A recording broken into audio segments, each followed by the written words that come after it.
Mi nombre es Lisbeth García Hernández, estoy trabajando con José de Jesús Baltasar González y Jesús González I. El tema que nos tocó presentar es HTTP y HTTPS. Primero tenemos que HTTP significa protocolo de transferencia de hipertexto y como tal este es un protocolo que es capaz de proporcionar información que se encuentra almacenada en lugares extremos a cualquier usuario que le solicite, independientemente de que se encuentren en lugares geográficos diferentes. Tenemos que HTTP fue desarrollado por el World Wide Web Consortium y la Internet Engineering Task Force, y esta colaboración culminó en 1999, donde se publicó una serie del RFC, donde destaca el RFC 2616, donde hay una versión que señala básicamente la semántica de HTTP, que es la versión 1.1. Tenemos que HTTP tiene las siguientes características. Primero es que este protocolo funciona a través de solicitudes y respuestas entre un cliente, que podría ser un navegador de internet, y un servidor, que podría ser una computadora donde están alojadas páginas web. Tenemos que una secuencia de estas solicitudes que se van a realizar se le va a conocer como sesión de HTTP. Después tenemos que puede existir un protocolo sin estado, que es un protocolo sin estado que se refiere a que no guarda ninguna información de conexiones anteriores. En otro caso se puede implementar una conexión nueva entre cliente y servidor para cada transacción y después se cierra.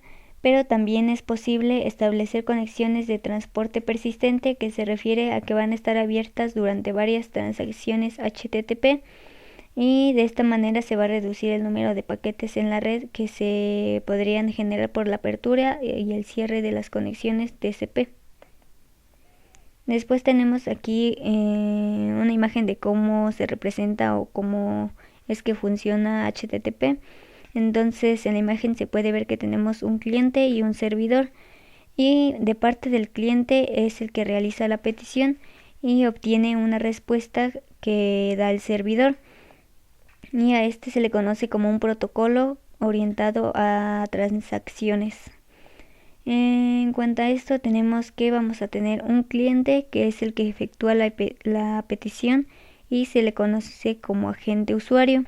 También tenemos información transmitida que se le va a llamar recurso y se le identifica mediante un localizador uniforme de recursos, que sería la URL. En este caso tenemos que los recursos podría ser, por ejemplo, el resultado de la ejecución de un programa, una consulta de una base de datos o la traducción automática de un documento, entre otros. En cuanto a los usos de HTTP, tenemos que este protocolo es usado para cada transacción de la World Wide Web, por lo que es el protocolo más importante o más usado por Internet. Entonces tenemos que para que un cliente pueda realizar una conexión con el servidor, se debe de especificar el DNS o la dirección IP del servidor. En este caso, la dirección HTTP se le denomina URL y se compone de las partes que aparecen aquí. Primero tenemos el hostname, que es el nombre de dominio o una dirección IP. También tenemos el puerto, que es el número del puerto al que se le envía la petición. Y por último tenemos el recurso, que especifica el nombre del recurso que se indica. En cuanto al funcionamiento, tenemos que, como ya lo habíamos mencionado, un cliente va a enviar una solicitud a un servidor en forma de una solicitud al método con un URL y la versión del protocolo, seguido de un mensaje MIME-like que contiene información relevante como la información del cliente, un posible contenido de cuerpo del mensaje mediante una conexión. Después tenemos que el servidor envía una respuesta. Entonces la respuesta viene con una línea de estado incluyendo la versión del protocolo, un mensaje de código de error o de éxito, seguido de un mensaje MIME-like, que contiene información de servidor, metainformación de la identidad y de un posible contenido del cuerpo de la entidad. Y por último tenemos que la mayoría de las comunicaciones que son HTTP son iniciadas mediante un usuario agente, que es el cliente, donde éste va a realizar una solicitud para hacer uso de algún recurso.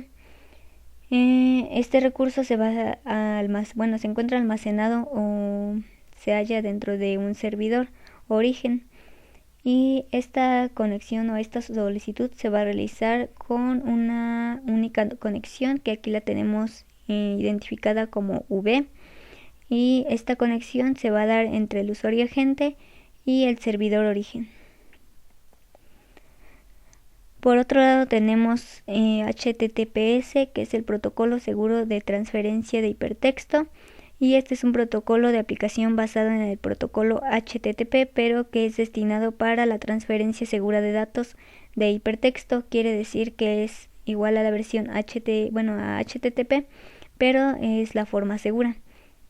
Tenemos que HTTPS fue creado por Netscape Communications en 1994 para su navegador Netscape Navigator, y se emplea para lograr conexiones más seguras, que podría usarse por ejemplo en transacciones de pagos, o por ejemplo como tenemos aquí en la imagen, en las claves.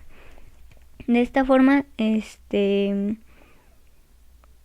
cada vez que se intercambie la información sensible, por ejemplo lo que puse en las imágenes, que serían las claves o transacciones de pagos, dentro de internet, estarían haciéndose de forma segura.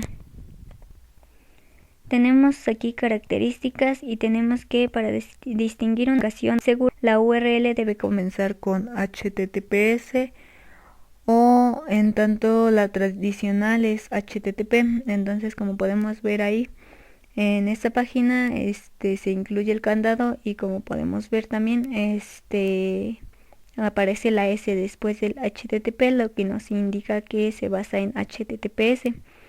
Después tenemos que el sistema HTTPS utiliza un cifrado basado en SSL o TLS para crear un canal cifrado. Esto se refiere a que de esta forma se está consiguiendo que la información sensible no puede ser usada por un atacante que haya de alguna forma interceptado la transferencia de los datos que hay entre la conexión. Entonces, lo único que obtendría esta persona sería un flujo de datos cifrados, que sería muy difícil de interpretar. También tenemos los usos de HTTPS. Y tenemos este caso en el cual dice que al usar HTTP, la información que se manda y recibe a través del navegador realiza una serie de saltos entre diferentes routers que se encuentran entre el cliente y el servidor web remoto. En este caso, en cada uno de los saltos la información se puede retransmitir a todos los dispositivos que están conectados, como puede ser los PCs, los servidores, entre otros. Entonces, lo que se evita con HTTPS es que la información corre un riesgo de que pueda ser interceptada por cualquier persona y de que se lean estos datos. Entonces, lo que hace HTTPS es usar los protocolos que vienen aquí marcados, que es SSL, que significa capa de sockets seguros, y también el TLS, que es seguridad de la capa de transporte, para cifrar la información que está dentro de la conexión. Entonces, al tener cifrada esta información, ya tenemos de forma segura nuestras claves o la información que estemos solicitando o que se esté enviando. Después tenemos aquí la configuración que se realiza para HTTPS, que primero tenemos que el administrador debe crear un certificado de clave pública para el servidor web. Este certificado debe estar firmado por una autoridad de certificación para que el navegador web lo acepte o lo valide. Y por último, que la autoridad es la que certifica que el titular del certificado es quien dice ser. Entonces pusimos aquí unas imágenes de un ejemplo donde en la primera página, en la primera imagen aparece la URL de la página y como vemos ahí aparece el candado y la S, entonces nos indica que es una conexión segura. Al darle clic en el candado ya nos aparece que la información, contraseñas, números de tarjeta es privada cuando se envía a este sitio web. Entonces mientras de que estemos en ese sitio web y se utilicen esos datos van a estar seguros. Y tenemos aparte en la parte de abajo donde dice certificado válido, al darle clic nos aparece ya toda la información del certificado. Por ejemplo, tenemos para quién fue emitido, que es para la página que fue emitido, después por quién fue emitido y las fechas en las cuales este certificado es válido. Bueno, en cuanto a la presentación del tema es eso, y nuestra práctica es la que tenemos aquí, donde tenemos los siguientes elementos. Tenemos un servidor en la parte de arriba, tenemos un switch y tenemos 3 computadoras. Lo que se realizó primero es que, realizar las conexiones, las cuales la realizamos con cable directo que nos aparece en esta parte. Y posteriormente lo que se hizo fue que se configuró la IP del servidor. Entonces eso se realizó desde aquí.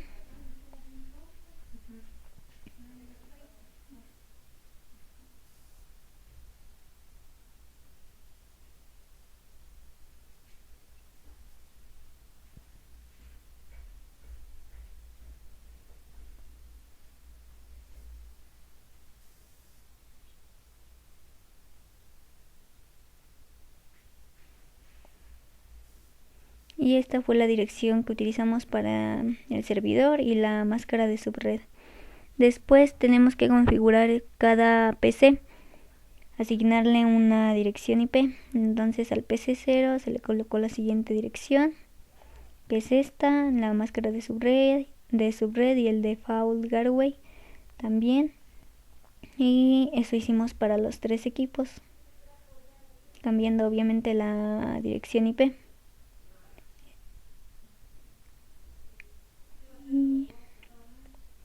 En este equipo también. Entonces, ya que configuramos los 3 equipos, ahora se debe configurar el servicio. Para eso se tiene que ir al servidor, ir al apartado de servicios, y aquí en HTTP tenemos que marcar en on para que esté habilitado.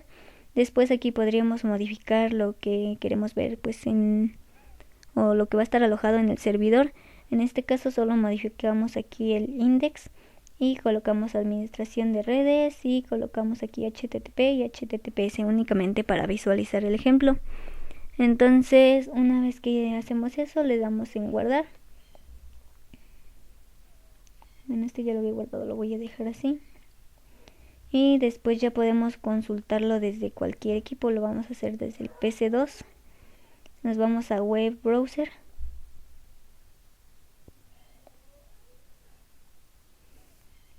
Y aquí colocamos 10.10.10.0. Y nos tendría que abrir la página que es esta, donde colocamos administración de redes y HTTP, HTTPS. Y eso sería todo.